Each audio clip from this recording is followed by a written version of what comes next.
increase in mass and increase in number of individual are the twin. Chalo, let's start. Living world increase in mass and increase in number of individual are the twin characteristic of growth. अगर growth की बात करें multicellular unicellular organism दोनों तुम्हारे growth करते हैं भाई with the help of cell division. अगर हम बात करें पेट्री डिश में नंबर ऑफ बैक्टीरिया अपनी ग्रोथ करते हैं जिन्हें हम आसानी से क्वालिटी काउंटर की मदद से हम गिन सकते हैं. आपका डेड ऑर्गेनिज्म ग्रो नहीं करता है. अगर हम बात करें ग्रोथ डिफाइनिंग फीचर नहीं है. क्यों? क्योंकि आपके नॉन लिविंग ऑब्जेक्ट जैसे माउंटेन हो गए, बोल्डर हो गए, ये भी आपके ग्रोथ करते हैं, लेकिन ये ग्रोथ होती है external. Non living external growth करते हैं, लिविंग आपके इंटरनल ग्रोथ करते हैं. अगर हम बात करें रिप्रोडक्शन की तो रिप्रोडक्शन आपके दो प्रकार के सेक्सुअल और सेक्सुअल, और लेकिन वेरिएशन सिर्फ किसमें पाया जाता है? सेक्सुअल रिप्रोडक्शन में. वहीं पर जरा एक मिनट से सही करना, जरा इसको हाथ में पकड़ सकता हूं मैं. अगर हम बात करें रिप्रोडक्शन की तो रिप्रोडक्शन तुम्हारा डिफाइनिंग फीचर इसलिए नहीं क्योंकि म्यूल हो गया, स्टेराइल वर्कर रेनी भी हो गया, और उसके साथ इनफर्टाइल ह्यूमन कपल हो गया, ये तुम्हारे बच्चा पैदा नहीं कर सकते. इस वजह से reproduction is not all inclusive property of living organism. या डिफाइनिंग प्रॉपर्टी नहीं बन सकती है. क्योंकि क्या इनफर्टाइल ह्यूमन कपल अगर है कोई तो क्या इसका मतलब वो क्या जिंदा नहीं है? जिंदा है तो रिप्रोडक्शन नहीं कर पाते हैं तो इसकी वजह से, लेकिन है वो लिविंग, इस वजह से रिप्रोडक्शन तुम्हारे डिफाइनिंग नहीं कहलाएंगे. और अगर हम बात करें फ्रेगमेंटेशन की तो आपके फोन काटिए, डिस्टर्ब हो रहे हैं यार, हम बार सब बंद रखिए एकदम. चलो बेटा आंखें बंद रखो, आंखें बंद रखो, खोलना नहीं, आंखें बंद. चलिए अगर हम बात करें प्रोटोनीमा ऑफ मॉसेस की और वहीं पर फंजाई की फिलामेंटस एल्गी की तो ये फ्रेगमेंटेशन के द्वारा रिप्रोडक्शन करते हैं. फंजाई जो है मिलियन ऑफ स्पोर के थ्रू रिप्रोडक्शन करते हैं. ईस्ट और हाइड्रा में तुम्हारी बडिंग पाई जाती है. आपका प्लेनेरिया जो है वो ट्रू रीजनरेशन दिखाता है. मेटाबॉलिज्म हमारी बॉडी में चलने वाली 5000 अलग-अलग प्रकार की केमिकल रिएक्शन मिलकर मेटाबॉलिज्म कहलाती है. हर एक सिंगल रिएक्शन को मेटाबॉलिक रिएक्शन कह सकते हैं. इन विट्रो जो मेटाबॉलिक रिएक्शन चलती है, आइसोलेटेड इन विट्रो अर्थात कांच की टेस्ट ट्यूब में अगर आप एक रिएक्शन चलाते हैं, वो ना तो लिविंग है ना तो नॉन लिविंग है, वो आपकी लिविंग रिएक्शन कहलाएगी. सेलुलर ऑर्गेनाइजेशन और मेटाबॉलिज्म ये डिफाइनिंग फीचर है क्योंकि मेटाबॉलिज्म सेलुलर ऑर्गेनाइजेशन प्रोकैरियोट से लेकर यूकैरियोट तक सब में पाई जाएगी. मेटाबॉलिज्म की दोबारा डेफिनेशन सुनो, sum of all the total reaction occurring in our body या occurring in any living organism body, जिसकी वजह से वो सर्वाइव कर रहा है, वो वही तुम्हारा कहलाता है मेटाबॉलिज्म. अगला consciousness, most obvious technically complicated feature is consciousness. Consciousness का मतलब होता है फिजिकल, बायोलॉजिकल या केमिकल स्टिमुलस को प्राप्त करना और उसको एनालाइज करके उस पर रिस्पांस देना. कॉन्शियसनेस प्रोकैरियोट से लेकर यूकैरियोट तक सभी में पाई जाती है. तुम्हारे जो फोटो पीरियड इफेक्ट करते हैं तुम्हारे प्लांट्स को, वो ऐसे प्लांट जो कि तुम्हारे सीजनल ब्रीडर होते हैं उन्हीं को फोटो पीरियड इफेक्ट करता है. फोटो पीरियड कहने का मतलब लाइट इंटेंसिटी कितनी देर के लिए मिल रही है और डार्क कितनी देर के लिए मिल रहा है, ये कहलाता है photo period. Photo period seasonal plant को, सीजनल ब्रीडर वाले प्लांट को अर्थात जो एक पर्टिकुलर सीजन में फल देते हैं उनको ये इफेक्ट करता है. प्लांट जो होते हैं उनके पास भी कॉन्शियसनेस पाई जाती है. जब बोल दिया लिविंग ऑर्गेनिज्म के पास कॉन्शियसनेस पाई जाती है तो प्लांट के पास भी पाई जाती होगी. प्लांट जो होते हैं वो लाइट, वाटर, पॉल्यूटेंट इनके प्रति रिस्पांस देते हैं. दैट्स व्हाई आपके प्लांट्स में भी हम कहते हैं कॉन्शियसनेस पाई जाती है. लेकिन ह्यूमन एक होता है ऐसा ऑर्गेनिज्म है जिसके पास सेल्फ कॉन्शियसनेस पाई जाती है.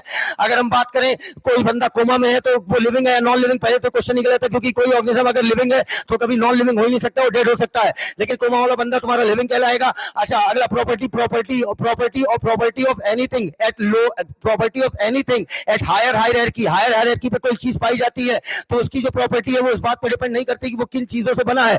उस पर उसकी प्रॉपर्टी डिपेंड नहीं करती. उसकी प्रॉपर्टी इस बात पर डिपेंड करती है कि वो जिन चीजों से बना है उनका आपसी इंटरेक्शन कैसा है. जैसे property of tissue is not dependent on the type of cell जिससे वो बना है, बल्कि इस बात पर डिपेंड करती है कि उन सेल्स का आपसी इंटरेक्शन कैसा है. वैसे प्रॉपर्टी ऑफ सेल ऑर्गेनेल इस बात पर डिपेंड नहीं करता है कि वो किस मॉलिक्यूल से बना है. जैसे अगर हम बात करें माइटोकॉन्ड्रिया, क्लोरोप्लास्ट, तो ये माइटोकॉन्ड्रिया चाहे क्लोरोप्लास्ट, तो दोनों की प्रॉपर्टी अलग अलग है. माइटोकॉन्ड्रिया तुम्हारा एनर्जी प्रोड्यूस करता है, वहीं पर क्लोरोप्लास्ट तुम्हारा खाना बनाता है. लेकिन दोनों की प्रॉपर्टी देखो अलग है. लेकिन दोनों बने carbohydrate, protein, lipid, nucleic acid से. इसका मतलब क्या हुआ, मॉलिक्यूल सेम है लेकिन उसके बाद दोनों की प्रॉपर्टी अलग अलग है. इसका मतलब प्रॉपर्टी जो कि हायर लेवल पर या हायर हायरार्की पे कोई चीज है उसकी प्रॉपर्टी इस बात पर डिपेंड करती है कि वो जिन चीजों से बना हुआ है उनका आपसी इंटरेक्शन कैसा है. All the living organism either present in past, present और future are linked to each other by sharing the common genetic material but to varying degree. हर लिविंग ऑर्गेनिज्म जो कि पास्ट में था, प्रेजेंट में या फ्यूचर में होगा, हम सब आपस में कनेक्टेड है क्योंकि हम सबका जेनेटिक मटेरियल कॉमन है, दैट इज डीएनए. लेकिन सब में थोड़ा अंतर है.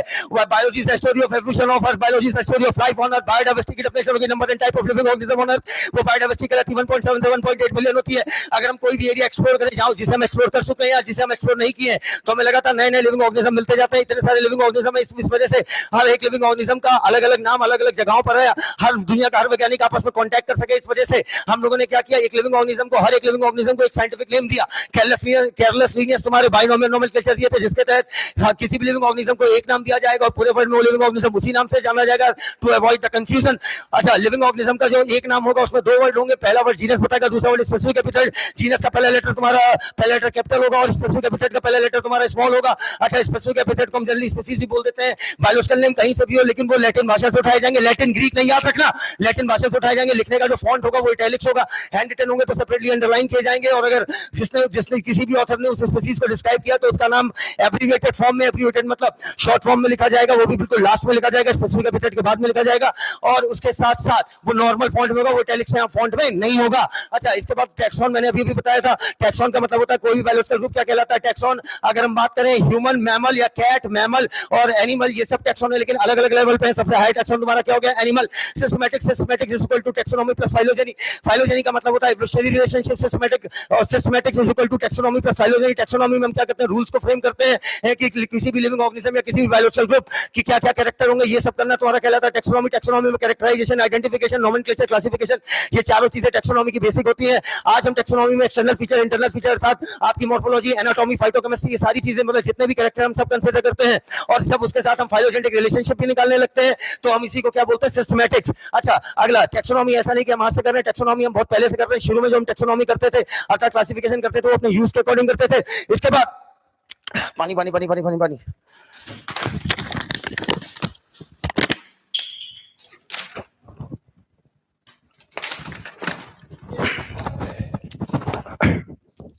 चलिए, अच्छा, systematic is equal to taxonomy plus phylogeny. हमने 7 ऑब्लिगेट कैटेगरी बनाई, kingdom, phylum, class, order, family, genus, species.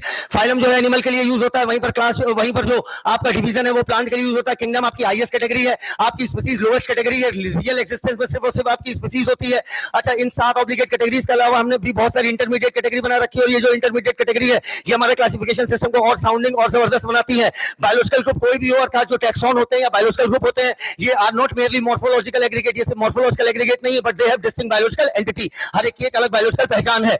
इसके बाद हमने आपको बताया था कि जितना जितना हायर टैक्सा होगा, जितने आप ऊपर जाएंगे तो जितना ऊपर जाएंगे आपका नंबर ऑफ, देखो स्पीसीज से किंगडम की तरफ जाओगे तो कॉमन कैरेक्टर तुम्हारा कम होता जाएगा या ज्यादा, कम। स्पीसीज से किंगडम जाओगे तो कॉमन कैरेक्टर कम होता जाएगा, लेकिन नंबर ऑफ ऑर्गेनिज्म किसी टैक्सॉन में क्या होते जाएंगे, ज्यादा। अच्छा, हायर द टैक्सा, जितना ज्यादा ऊपर का टैक्सा होगा उतना मुश्किल होगा आपस में 2 टैक्सॉन के बीच में रिलेशनशिप निकालकर उन्हें एक टैक्सॉन में रखना। क्यों? क्योंकि बेटा ऊपर जाते हैं तो कॉमन कैरेक्टर क्या होने लगता है, कम। इसके बाद हमने आपको टेबल बताया था। टेबल आपका मैन की अगर बात करें, मैन का नाम हो गया होमो सेपियन, होमो इसका जीनस हो गया, सेपियन इसकी स्पीसीज हो गए, प्राइमेटा, मैमेलिया, कॉर्डेटा इसके टैक्सॉन हो गए, कॉर्डेटा फाइलम हो गया और एनिमेलिया इसका किंगडम हो गया। एनाकार्डियेसी तुम्हारी मैंगो की फैमिली है। सेपनिडेल तुम्हारा ऑर्डर है, तो सेपनिडेल ऑर्डर किसका है, सेपनिडेल ऑर्डर है मैंगो का। वीट की फैमिली पोएसी है, पोएल्स इसका ऑर्डर है। डिप्टेरा, इंसेक्टा, आर्थ्रोपोडा ये टैक्सॉन तुम्हारे हो गए। हाउस फ्लाई के, हाउस फ्लाई को मस्का डोमेस्टिका बोलते हैं, म्यूसिडाई इसकी फैमिली है। अच्छा, एनिमल की फैमिली के अंत में अर्थात सफिक्स की तरह एडे लगता है। प्लांट की फैमिली में तुम्हारा एसी लगता है। अच्छा, धतूरा, पिटूनिया, सोलेनम ये तीनों के तीनों रखे गए सोलेनेसी फैमिली में। फैमिली अगर प्लांट की डिसाइड करती है वेजिटेटिव और रिप्रोडक्टिव कैरेक्टर, वर्टिक बताई थी, वास हो गया वेजिटेटिव, रास हो गया रिप्रोडक्टिव। वहीं पर फ्लोरल कैरेक्टर ऑर्डर डिसाइड करते हैं आपकी पॉलीमोनियल नाम का ऑर्डर बना हुआ है फैमिली से। वो 2 फैमिली है आपकी, सोलेनेसी और कन्वल्वेलेसी, ये दोनों मिलकर पॉलीमोनियल ऑर्डर बनाते हैं। आपका कुत्ते का नाम हो गया कैनिस फैमिलियारिस, वहीं पर बिल्ली का नाम हो गया फेलिस्टोमेटिका डोमेस्टिका। दोनों को मिलाकर एक ही फैमिली में रखा गया। फैमिली का नाम था एक फैमिली में नहीं रखा गया, आंखें खोलो वत्स, दोबारा बंद कर लो। इधर लॉयन हो गया, टाइगर हो गया, लेपर्ड हो गया, इन सबको इन सबका, चाहे लॉयन हो, चाहे टाइगर हो, चाहे आपका लेपर्ड हो, इनको बिल्ली के साथ कैनिस फैमिलियारिस के साथ मिलाकर एक फैमिली में रखा गया और फैमिली का नाम था फेलिडेई। और फेलिडेई और कैनिडेई, कुत्ते की फैमिली कैनिडी, फेलिडेई और कैनिडेई मिलकर ऑर्डर कार्निवोरा में रखे गए। मैमेलिया आपकी क्लास लेवल का, मैमेलिया नाम का टैक्सॉन आपके क्लास लेवल पर आता है। अच्छा, जो आपके प्राइमेटा है, प्राइमेटा में आगे मंकी, गोरिल्ला और गिब्बन, ये आपके हो गए प्राइमेट्स। ठीक है, प्राइमेट जिनके पास अंगूठा पाया जाए वही तुम्हारे क्या कहलाते हैं, प्राइमेट। अच्छा, सबसे हाईएस्ट कैटेगरी तुम्हारी क्या हो गई, किंगडम। टैक्सोनॉमिकल 8 की बात करें तो जो टैक्सोनॉमी में मदद करे, जो क्लासिफिकेशन, आइडेंटिफिकेशन, कैरेक्टराइजेशन में मदद करे वही कहलाएंगे आपके टैक्सोनॉमिकल 8 का मतलब हो गया मदद। ठीक है, हर्बेरियम की अगर बात करें तो हर्बेरियम में आपके हर्बेरियम में हम आपका क्या करते हैं कि प्लांट्स का, हम प्लांट्स के या प्लांट्स की पत्तियों को या प्लांट का पूरा, अगर छोटा प्लांट है तो पूरे का पूरा प्लांट हम जो है ड्राई, प्रेस और प्रिजर्व कर लेते हैं शीट के ऊपर। यूनिवर्सल सिस्टम ऑफ क्लासिफिकेशन के तहत उन्हें सजा देते हैं। हर्बेरियम की बात करें तो हर्बेरियम तुम्हारा क्विक रिफिल सिस्टम होता है। अगर हम हर्बेरियम में बात करें तो हर्बेरियम में हम लोग क्या क्या चीजें मेंशन करते हैं, गौर से सुनना। Date and place of collection, कहां से कलेक्ट किया है, किस दिन कलेक्ट किया है, उसके साथ साथ जिसने कलेक्ट किया है उसका नाम अर्थात कलेक्टर का नाम, इंग्लिश नेम, लोकल नेम और बोटेनिकल नेम। जूलॉजिकल तो हो ही नहीं सकता ना, क्योंकि हर्बेरियम तो प्लांट के लिए होता है। ठीक है। हर्बेरियम में आपके डेड ऑर्गेनिज्म रखे जाते हैं। इसके बाद आपका बोटेनिकल गार्डन आ रहा है, स्पेशलाइज्ड गार्डन, ये स्पेशल गार्डन होते हैं जिसमें प्लांट के ऊपर उनकी फैमिली और उनका नाम लिखा होता है। हर्बेरियम की तरह ये भी टैक्सोनॉमिकल एड है, अर्थात ये टैक्सोनॉमी में आइडेंटिफिकेशन में ये सब मदद करते हैं। Royal botanical garden Q London में है, इंडियन बोटेनिकल गार्डन हावड़ा में, national botanical research institute Lucknow में है। म्यूजियम की बात करें, म्यूजियम एजुकेशनल इंस्टीट्यूट और स्कूल्स में लगाए जाते हैं। म्यूजियम में आपके एनिमल्स के स्केलेटन भी पाए जाते हैं। बड़े बड़े अगर एनिमल है, बड़े एनिमल है तो बड़े एनिमल को हम फॉर्मेलिन में तो रख नहीं सकते हैं, ठीक है, इसलिए बड़े एनिमल के हम लोग टैक्सीडर्मी करते हैं। बड़े एनिमल जैसे बर्ड और मैमल हो गए, उसके साथ साथ इंसेक्ट को हम लोग कलेक्ट करते हैं, उसके बाद उसे किल करते हैं, देन उसको हम इंसेक्ट बॉक्स में रखते हैं अर्थात प्रिजर्व करते हैं। तो कलेक्टिंग हुआ पहला काम, देन किलिंग हुआ, देन लास्ट हुआ पेनिंग करना। तो कलेक्टिंग, किलिंग, पेनिंग हम इंसेक्ट बॉक्स में करते हैं, इंसेक्ट के लिए करते हैं और इंसेक्ट को इंसेक्ट बॉक्स में फॉर्मेलिन सॉल्यूशन में प्रिजर्व करके रख लेते हैं। म्यूजियम कहानी खत्म। जूलॉजिकल पार्क का दूसरा नाम होता है जू। जूलॉजिकल पार्क जो अरे फालतू बात है, children love to visit this park. वहां पर हम लोग क्या करते हैं, नेचुरल हैबिटेट की तरह कोशिश करते हैं, बिल्कुल नेचुरल हैबिटेट जैसा एनवायरनमेंट बनाए उनके लिए, और वहां पर हम उनकी एक्टिविटीज, जानवरों की एक्टिविटीज या हम बोलते हैं उनका नेचर या उनकी हैबिट्स हम वहां पर नोटिस करते हैं। अगर की बात करें, की तुम्हारा जो है, की तुम्हारा बोटेनिक की जो है ये भी एक टैक्सोनॉमिक एड है, ये प्लांट और एनिमल दोनों के लिए होती है। की में कंट्रास्टिंग कैरेक्टर पाए जाते हैं, दो कंट्रास्टिंग कैरेक्टर मिलकर आपस में कपलेट कहलाते हैं। हर एक सिंगल को लीड बोलते हैं। की एनालिटिकल नेचर की होती है, फैमिली, जीनस, स्पीशीज, हर एक टैक्सोनॉमिक कैटेगरी के लिए अलग अलग की आती है, जिसमें हम एक ऑप्शन को सेलेक्ट करते हैं और दूसरे को रिजेक्ट करते हैं। इसके बाद तुम्हारा flora manual monograph taxon, flora manual monograph catalogue.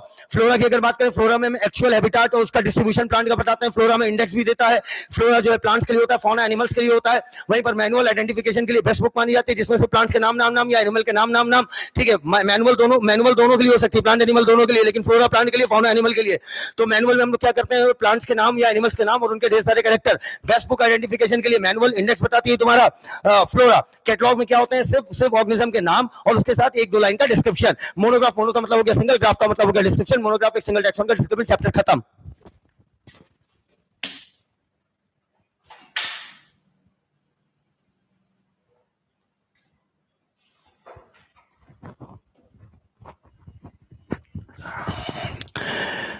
समझ में आया? समझ में आया? टॉपिक की स्पीड को समझने के लिए मेरा स्टूडेंट होना पड़ता है।